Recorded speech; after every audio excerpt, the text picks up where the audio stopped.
Саламатсыздар ма, құрметті оқушылар. Бүгін біз алгебра 7-ші сынып 6-22 есепті шығарамыз. Бұл жерде теңдеуді шығару қажет. Бұл теңдеуді шығару үшін бірінші мына екеуінің ортақ көбейткіш x-ті жақшаның сыртына шығарып жіберейік. X жақшаның сыртына шығарсақ, мына жерде x бөлініп кетеді де, а қалады, минус x бөлінеді, 2 қалады, тең а квадрат минус 4 дегенде а минус 2 а плюс 2 деп осылай екі жақшаға жіктеуге болады. Яғни мынау бізде а квадрат минус б квадрат тең а плюс б а минус б деген формулаға келтіреміз. А-ның орнында бізде а тұр, б-ның орнында 2-ның квадраты сөйтіп а плюс 2 а минус 2 деп осыдан шығады мына формуладан. Ал мына жерде ортақ көбейткіш x болады, x жақшаның сыртына шығарсақ, міне осылай болады. Енді осы жерден x-ті табу үшін, мына x-ті табу үшін а минус 2 а плюс 2-ні бөлеміз мына а минус 2-ге. Өйткені а минус 2-ге көбейтіліп тұрған жоқ па? Сонда теңдеуді шашқанда бөлеміз. Сонда мына а минус 2 мен а минус 2 қысқарады. Сонда x деп отырғанымыз а плюс 2-ге тең болады. Міне бірінші есептің жауабы міне осылай болады. Бұл бізде біріншісі, енді екіншісін шығарамыз. Екіншісі x минус x тең 5 минус 5 d тең емес с-ға дейді. Енді бұл жерде бірінші мына жерден x жақшаның сыртына шығарамыз. X шығарсақ с минус d қалады тең 5 жақшаның сыртына шығарсақ с минус d қалады. Енді x-ті орнына қалдырамыз да 5 минус d-ны не істейміз? Мынаны көбейтіліп тұрғандықтан с минус d-ға бөлеміз. Сонда міне мына мен мынау қысқарады, сонда 5 қалады. Сонда x тең 5 деген сөз екінші есептің жауабы. Енді үшінші есепті шығарамыз.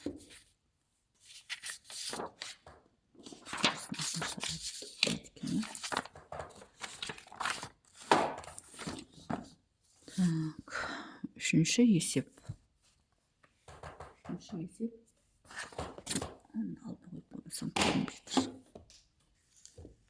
Есеп сбx минус абx тең b квадрат с минус аб квадрат. b тең емес 0-ге, с тең емес аға дейді. Енді осы жерден, мына жерден екеуінен x жақшаның сыртына шығарамыз. X және b-ны шығарамыз. Бұл жерде b да бар, x де бар, b да бар, x де бар. Сонда b x жақшаның сыртына шығарсақ, мына жерде с қалады, минус а b x-тің b x кетіп қалса а қалады. Тең. Енді мына жерден екеуінен де b квадрат жақшаның сыртына шығарайық. Өйткені мынада да b бар, b квадрат бар, мынада да b квадрат бар. Олай болатын болса с минус а қалады. Енді x-ті табу үшін x-ке мынау да көбейтіліп тұр, мынау да көбейтіліп тұр. Мына екеуін теңдіктің оң жағына бөлу көтереміз. b квадрат с минус а бөлу b да көбейтіліп тұр, сондықтан b-ны бөлеміз. С минус а көбейтіліп тұр x-ке, сондықтан с минус а-ға бөлеміз. Сонда мына мен мынау қысқарады, мына мен мынау қысқарып, ең соңында b деген жауап қалады. Сонда x тең b болады екен. Үшінші есептің жауабы. Енді төртінші есепті шығарамыз. Төртіншісі бізде x квадрат минус ax плюс bx минус ab бөлінген x куб плюс bx квадрат плюс ax плюс ab. Енді осы теңдеуді шығару қажет. Бұл теңдеуді шығару үшін не істейміз? Тең деп осыдан ары қарай шығарып кете берейік. Тең x квадрат минус ax-тен екеуінен біреуінде x квадрат бар, біреуінде x бар, демек x жақшаның сыртына шығарып жіберсек болады. X квадрат x-ке бөлсек x қалады, минус болады, а болады. Плюс мына екеуінен bx пен аб-дан b екеуінде де бар, сондықтан b-ны жақшаның сыртына шығарып жібереміз. Сонда плюс b болады. Мына жерде b кетіп қалса x қалады, мына жерде минус а қалады. Бөлу. Енді мына x куб bx квадраттан екеуінде де бірдей айнымалы және дәрежелер бар. Кіші дәрежесі жақшаның сыртына шығады. Яғни x куб, мына жерде x квадрат, демек x квадрат жақшаның сыртына шығады. X квадрат шыққан кезде x кубты x квадратқа бөлсек x қалады.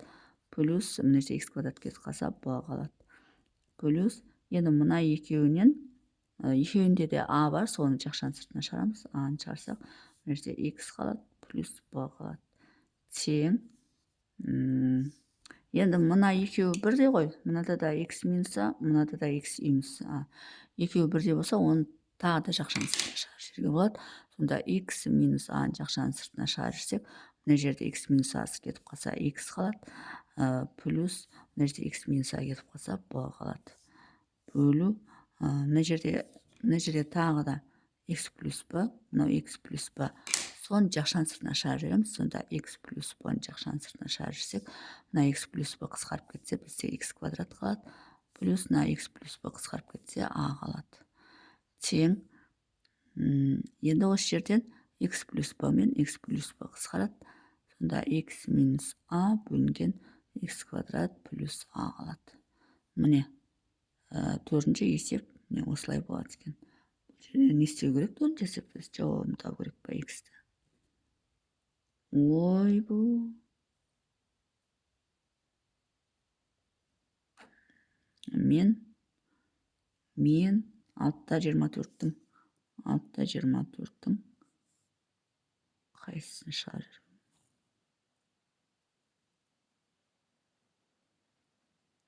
Төртіншісін шығарып жеріппін ғой. Енді осы есептің төртіншісін көрекші. X минус b y. Так, x минус b x тең a квадрат минус b квадрат. A тең емес b. Бәсе, теңдеу шығарып жатқан сияқты. Енді айып етпесіңдер, мына төртінші есеп 6-24-тің төртіншісі екен. Мына есептің төртіншісі міне осылай екен. Енді бұл жерден, мына жерде де x бар, мына жерде де x бар. X жақшаның сыртына шығарамыз, сонда мында a қалады, минус b қалады. Тең. Енді мына екі жақшаға жүктейміз, a плюс b, a минус b деп. Енді x табу үшін x тең, мына a плюс b, a минус b-ны бөлеміз a минус b-ға. Сонда мына мен мынау қысқарады да, бізде a плюс b қалады. Сонда x тең a плюс b қалады. Бұл бізде 6-22-нің төртіншісіне шығарды. Сонымен есептің шығар жолы осындай. Егер есептің шығар жолы түсінікті болса, лайк басып, комментарий жазып, каналыма тіркеліп кетсеңіздер болады.